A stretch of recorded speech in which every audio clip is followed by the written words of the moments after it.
चारधाम यात्रा पर सीएम की अपील, मौसम देखकर आगे की यात्रा करें, दर्शन के लिए पहुंच रहे तीर्थयात्री।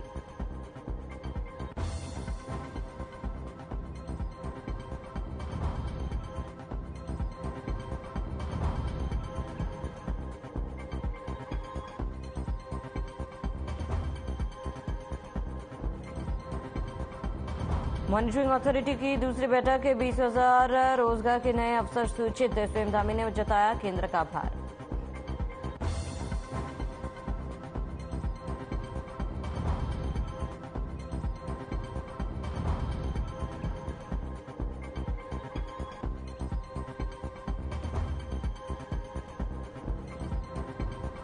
देहरादून में बीजेपी ने की प्रेस कॉन्फ्रेंस, 9 वर्ष पूरे होने पर कार्यक्रम आयोजित, अल्मोड़ा में होगा वरिष्ठ लोगों से संवाद।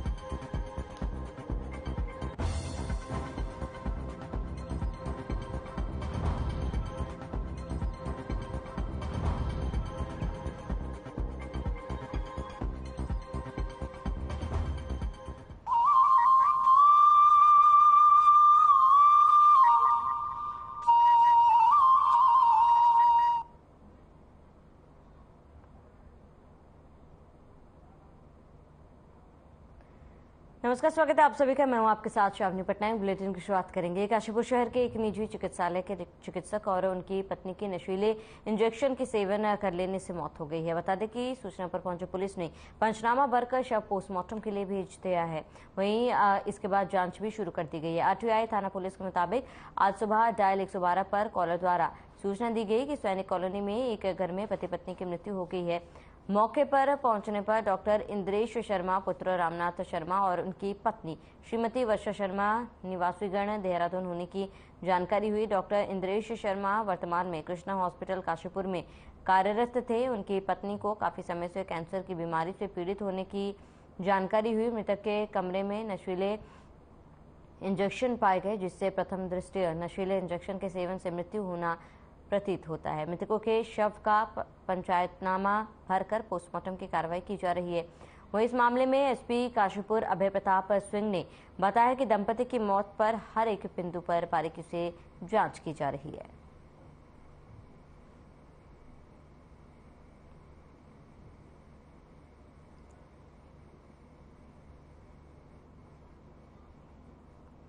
करीब में किसी व्यक्ति के द्वारा 112 की सूचना दी गई थी, जो कि काशीपुर थाना क्षेत्र से संबंधित था, जिसमें सैनिक कॉलोनी के अंदर एक दंपति के वहां मृत अवस्था में पाए जाने की सूचना थी। इसमें तत्काल मैं स्वयं क्षेत्राधिकारी काशीपुर और इंस्पेक्टर आईटीआई वहां पहुंचे मौके पे।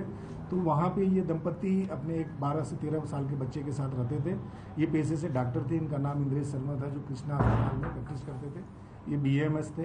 इनकी वाइफ काफ़ी दिनों से लगभग 10-12 साल से कैंसर की पीड़ित थी और इनका लगातार ट्रीटमेंट चल रहा था। और परिवार इनके ट्रीटमेंट पे और अन्य वजहों से आर्थिक स्थिति थोड़ा सा कमज़ोर हो गई थी। पूछताछ में ये भी पता चला कि जो इनका बच्चा था, लॉकडाउन के बाद इन्होंने उसको दोबारा 2020 के बाद फिर कभी एडमिशन नहीं दिलाया। और ये लगातार ये कहते थे कि जो थोड़ा फाइनेंशियल स्थिति ठीक होगी तो हम आपका एडमिशन भी कराएंगे। और मौके पे चूँकि इनके हाथ में और इनके वाइफ के पैर में वहाँ पे सिरिंज लगने के हमें निशान भी दिखे हैं।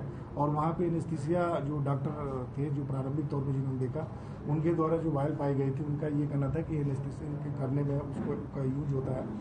वहाँ पे एक मौके पे सुसाइड नोट भी मिला है, जिन्होंने उसमें लिखा है कि मैं और मेरी पत्नी स्वेच्छा से हम अपने जीवन को समाप्त कर रहे हैं, इसमें कोई और वजह नहीं है।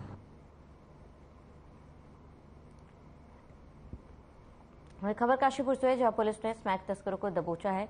20.50 ग्राम अवैध स्मैक और एक बाइक समेत में थाना कुंडा पुलिस द्वारा संदिग्ध व्यक्ति संदिग्ध वाहन चेकिंग के दौरान कुदयोवाला मोड़ से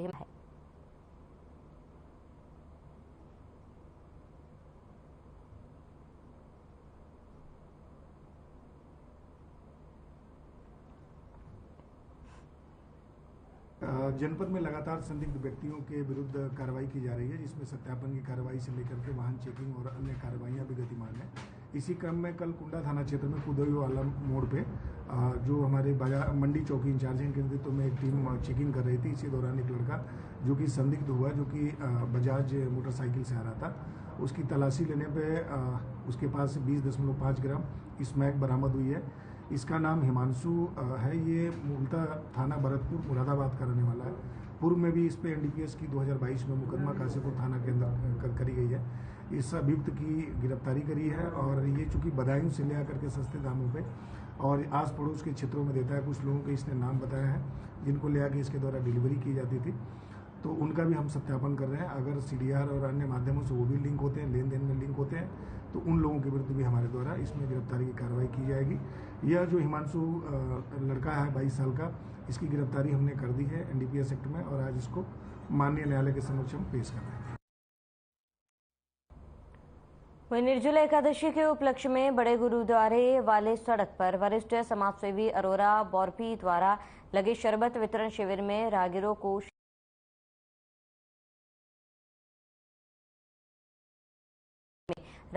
रोक कर शरबत दिया गया और इस दौरान आशीष अरोरा, बॉर्पी, नरेश चंद बाबा, अरुण चौहान, अर्पित मेहरोत्रा, राजू छीना, हरीश कुमार एडवोकेट निर्जला एकादशी पर्व की बधाई दी गई।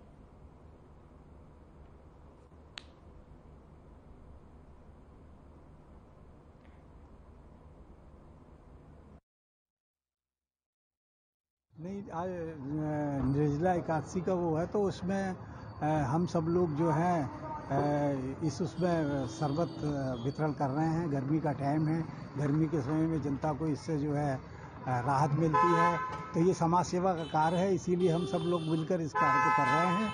और ये समय ऐसा है गर्मी का, इस टाइम में ज़रूरी है कि ये समाज सेवा करनी चाहिए। आज निर्जला एकादशी के दिन आशीष भैया ने यहाँ पे जो शरबत वितरण का प्रोग्राम रखा है, ये बहुत अच्छा है। जिस हिसाब से देखिए भीषण गर्मी पड़ रही है, उस हिसाब से लोगों को पानी पी के, शरबत पी के एक बड़ा ठंडे का एहसास हो जाता है। इसके लिए मैं आशीष भैया का बहुत बहुत धन्यवाद देना चाहता हूँ।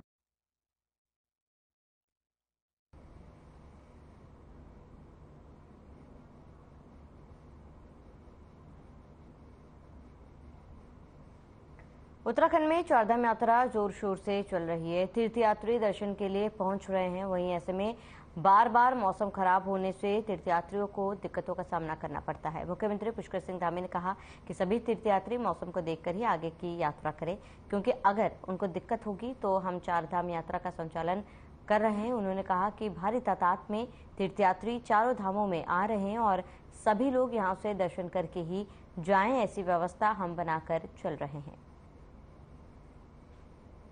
ये अनुरोध करूंगा कि मौसम, चूंकि बीच बीच में बर्फबारी भी हो रही है, भारी बरसात हो रही है, मौसम की ठीक प्रकार से जानकारी प्राप्त कर लें और मौसम अगर कहीं खराब हो रहा है तो यात्रा तभी अपनी प्रारंभ करें जब मौसम ठीक हो जाए।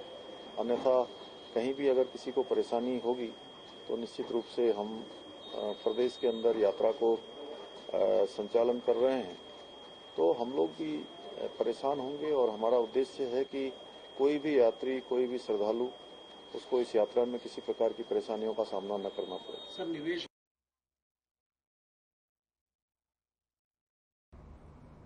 वहीं मुख्यमंत्री पुष्कर सिंह धामी ने केंद्रीय वित्त मंत्री निर्मला सीतारमण की अध्यक्षता में आयोजित राष्ट्रीय औद्योगिक कॉरिडोर विकास और कार्यान्वयन ट्रस्ट की शीर्ष मॉनिटरिंग अथॉरिटी को दूसरी बैठक में सचिवालय से वर्चुअल माध्यम से प्रतिभाग किया था। वहीं आज मीडिया से बातचीत करते हुए उत्तराखंड के किच्छा तहसील के अंतर्गत लगभग 1000 एकड़ पर विकसित किए जाने वाले Amritsar Kolkata industrial corridor project के लिए प्रधानमंत्री नरेंद्र मोदी एवं केंद्र सरकार का आभार व्यक्त किया।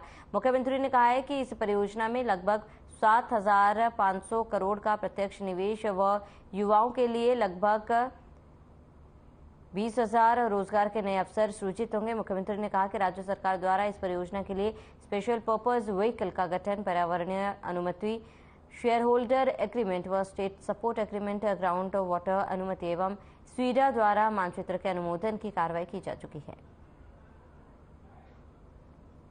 और किस तरह से इसको मैं आदरणीय प्रधानमंत्री नरेंद्र मोदी जी का धन्यवाद करना चाहता हूं कि उन्होंने जो राष्ट्रीय स्तर पर कॉरिडोर, व्यावसायिक जो कॉरिडोर बनाने की योजना प्रारंभ की है, उस योजना में अमृता कोलकाता कॉरिडोर के अंतर्गत हमारे यहाँ पर खुरपिया फॉर्म में 1000 एकड़ जमीन इस कॉरिडोर के लिए हमने उसको हस्तांतरित कर दी है कॉरिडोर बनाने के लिए। जल्दी ही 410 करोड़ रुपए की धनराशि भारत सरकार से मिलेगी और इस कॉरिडोर पे बनने से लगभग 7,000 करोड़ से भी ज्यादा का यहाँ पर रोजगार स्थापित होगा और इतना निवेश होगा। इसके साथ साथ 20,000 लोगों को रोजगार से भी जुड़ने। वही केंद्र सरकार के 9 साल का कार्यकाल पूरा हो चुका है और ऐसे में प्रदेश भर में बीजेपी द्वारा तमाम कार्यक्रमों का आयोजन भी किया जा रहा है।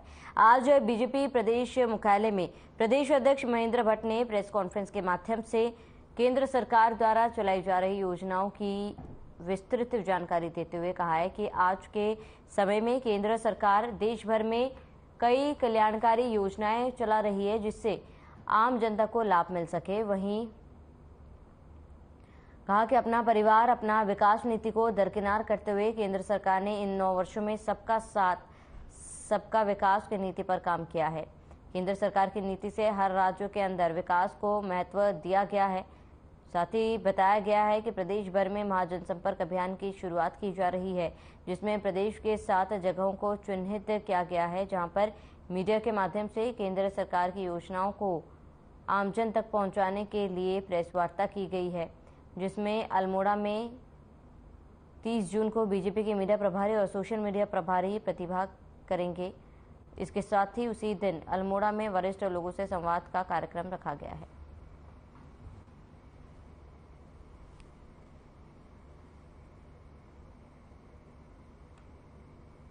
के कार्यक्रम हमने आज में घोषित किए हैं। हमारे 2 जोन बने हैं, कुमाऊं जोन और गढ़वाल जोन। कुमाऊं जोन में हमारे नेता अश्विनी त्यागी जी और रेखा वर्मा जी का दायित्व दिया है और गढ़वाल के अंदर नितिन पटेल जी और हमारे बिहार के विभिन्न जी उसमें ठाकुर जी उसमें आने वाले हैं। हमने अपने प्रदेश की ओर से भी 2 प्रमुख कार्यकर्ताओं उन दोनों बांटा है। कुमाऊं के अंदर हमने अपने सुरेश भट्ट जो पूर्व महामंत्री थे हमारे, उनको हमने दायित्व दिया है और गढ़वाल के अंदर में अनिल गोयल जी को इस सब कार्यक्रम के स्वरूप को बनाने के लिए, कार्यक्रम की सफलता के लिए उनको दायित्व दिया है। तो किसकी लोगों से संपर्क अभी हमने पहले कार्यक्रम में हमारा पत्रकार वार्ताएं हमारी होंगी, हमारे सांसद जहां प्रेस करेंगे उस प्रेस स्थल पर हमारे सारे विधायक भी उपस्थित रहेंगे और पत्रकारों से उस क्षेत्र में किए गए कार्यों का एक पूरा विस्तार पूर्वक जानकारी वो प्रेस मीडिया तक देंगे। उसी दिन सोशल मीडिया से ऐसे लोग हैं जिनके अनेकों फॉलोअर्स हैं, लाखों फॉलोअर्स हैं। हमने जैसे देहरादून के अंदर किया, इसी प्रकार से हमने लोकसभा के अंदर ऐसे लोग जिनके समाज में अनेकों फॉलोअर्स होते हैं, उन सब लोगों को बुलाकर उनसे भी हम अपनी बात को रखेंगे और जिसमें से जो विषय समाज में तक पहुंचाने में हम उनके सहयोग की अपेक्षा करेंगे।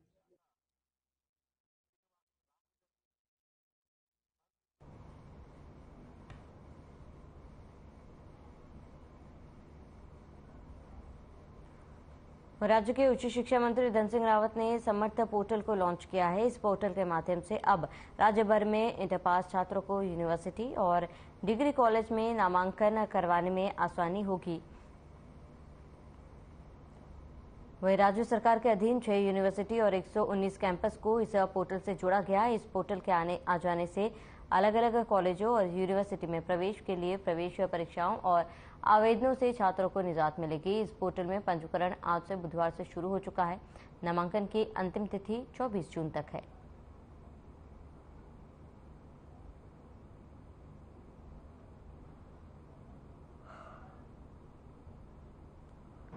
सम्मानित हमारे सचिव उच्च शिक्षा और अपर सचिव, पत्रकार मित्रों और हमारे डायरेक्टर ऑफिस से भी हमारे उनियाल जी बैठे हैं, हमारे माननीय सलाहकार जी बैठे हैं पीछे। मैं सबसे पहले तो शिक्षा विभाग को अपनी ओर से धन्यवाद देना चाहता हूं कि आज का दिन उच्च शिक्षा के लिए समर्पित है। आज ही कैबिनेट में उच्च शिक्षा के कई महत्वपूर्ण निर्णय लिए गए हैं, वो अभी चीफ सेक्रेटरी ने हमको बता दिए होंगे आप लोगों को। दूसरा, मैं 3 खुशखबरी सुनाना चाहता हूं आपको।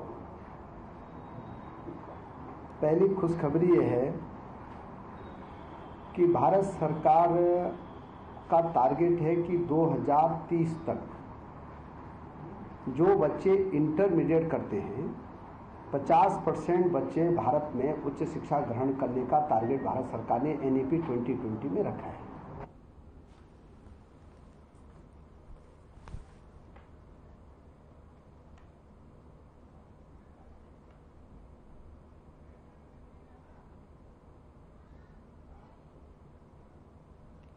वहीं मुख्यमंत्री पुष्कर सिंह धामी की अध्यक्षता में हुई कैबिनेट बैठक में मंत्रिमंडल ने 13 अहम प्रस्तावों पर मुहर लगाई है। बैठक में खनन, उच्च शिक्षा, हाईकोर्ट शिफ्टिंग मामला और नवीन चक्राता टाउनशिप समेत तमाम प्रस्ताव आए दिन कैबिनेट में सैद्धांतिक सहमति दी। इस बात की जानकारी मुख्य सचिव सुखबीर सिंह संधू ने दी। वहीं कैबिनेट के महत्वपूर्ण फैसलों में सबसे पहले राज्य निर्वाचन आयोग नियमावली में हुआ संशोधन। राज्य निर्वाचन आयोग की नियुक्ति अब 5 साल और उम्र 68 साल बढ़ा दी गई है। जिला विकास प्राधिकरण में जुड़ा विषय पदों को सृजित को लेकर बढ़ा दिया गया है। वहीं सभी जिलों में स्टाफ की नियुक्ति करेगा। पूर्व में आउटसोर्स से कर्मचारी रखने का भी निर्णय लिया गया है। रेरा को लेकर निर्णय, नियमावली में हुआ संशोधन आदि शामिल है।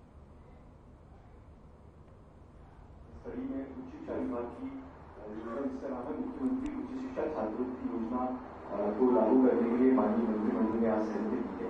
इस योजना को हम लोग एकेडमिक सेशन जो 23-24 है उससे शुरू करेंगे।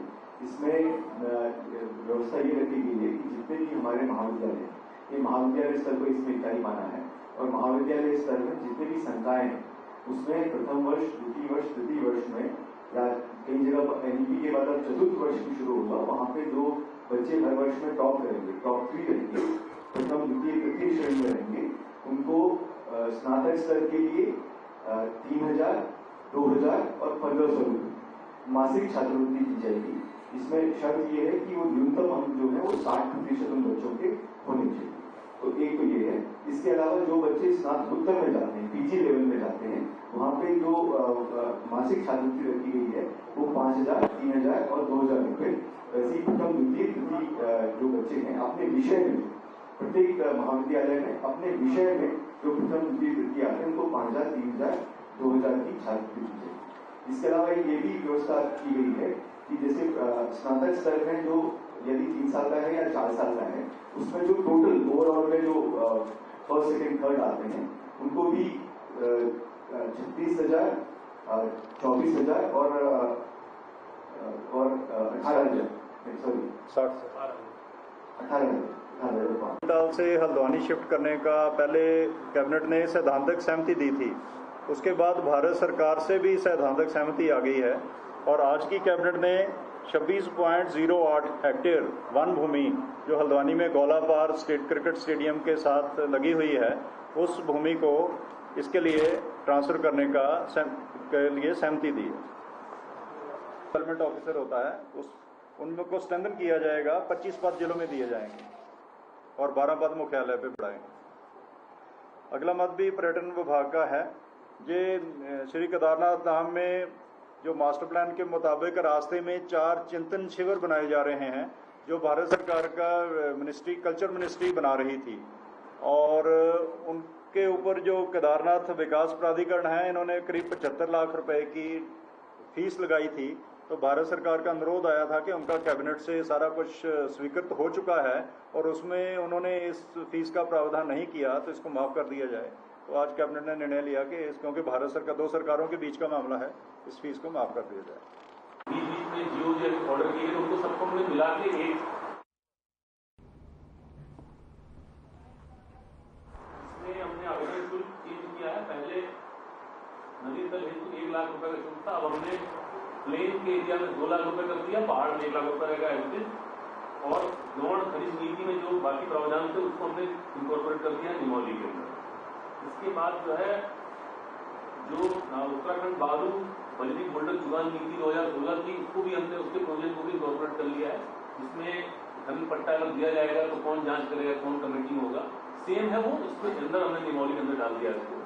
इसके बाद जो है खनन पट्टे जो पहले 5 साल के लिए मिलते थे, लेकिन अप टू 10 ईयर का रखा गया था, लेकिन वो हमने उसको सिस्टमेटिक करके 5 हेक्टेयर तक का 5 वर्ष के लिए कर दिया है और 5 हेक्टेयर से ज्यादा होगा तो 10 साल तक उसको एक बार में दिया जा सकता है।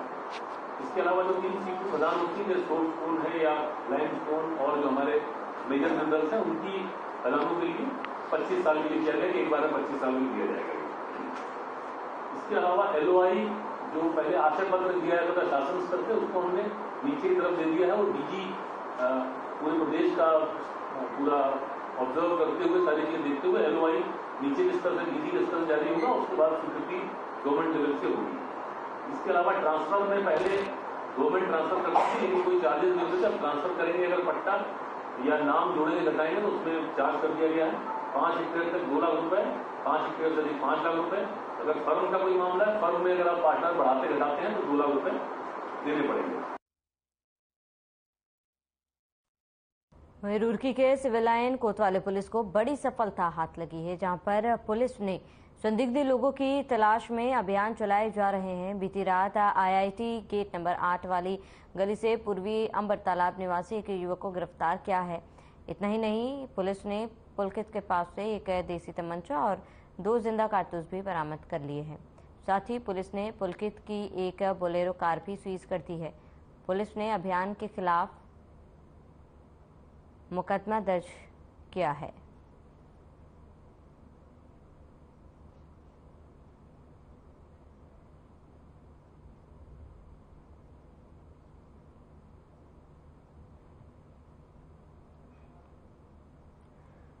अल्मोड़ा जनपद में मुख्यमंत्री घोषणाओं में विभागों द्वारा किए गए कार्यों की समीक्षा बैठक की गई है। वहीं जिलाधिकारी विनीत तोमर की अध्यक्षता में नवीन कलेक्ट्रेट में आयोजित की गई बैठक में जिलाधिकारी ने समस्त घोषणाओं के कार्यों का निस्तारण समयबद्धता के साथ करने के निर्देश भी दिए हैं।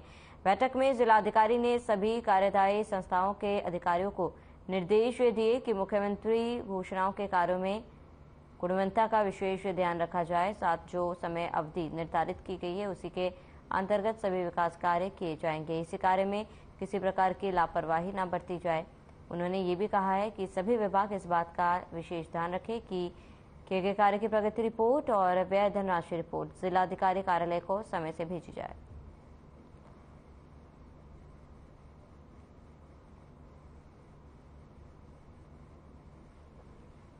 कार्य की प्रगति को लेकर समीक्षा बैठक की गई थी। जिलाधिकारी ने अधिकारियों को दिशा निर्देश भी दिए कि समय रहते तमाम कार्य पूरा किया जाए। सीएम की घोषणाओं को लेकर ये बैठक की गई थी।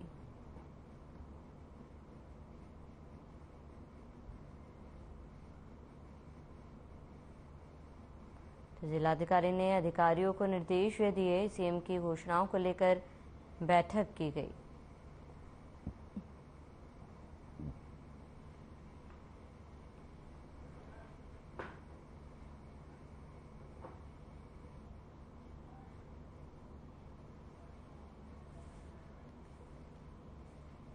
कुछ विभागों द्वारा प्रगति काफ़ी अच्छी पाई गई है। कुछ विभागों द्वारा ऐसा भी देखा गया है कि कुछ स्कीम हमारी 2017 से पेंडिंग चल रही है और जिसमें शायद अभी इस स्तर से भी कार्रवाई नहीं हो पाई है कि एस्टिमेट बन पाएँ, तो उसकी समीक्षा की गई। उसमें कुछ मामले ऐसे हैं जिसमें वन भूमि हस्तांतरण के मामले हैं, उसमें त्वरित गति लाने के लिए निर्देश दिए गए हैं। कुछ मामले ऐसे हैं जिसमें 1-2 साल हो गए हैं लेकिन DPR नहीं बन पाई है और अभी जिला स्तर से ही कार्रवाई अपेक्षित है। तो उसमें संबंधित विभाग को तत्काल निर्देश दिया कि अगले 20 दिन में वो अपनी DPR एस्टिमेट बनाकर प्रस्तुत करेंगे विभाग में। और वन भूमि के मामले हमने काफ़ी देखे हैं जिसमें पेंडेंसी है, जिसकी वजह से मुख्यमंत्री घोषणाएं आगे नहीं बढ़ पा रही है। तो निर्देशित किया कि आगामी 1 सप्ताह के अंदर वन भूमि हस्तांतरण के मामलों की भी समीक्षा की जाएगी।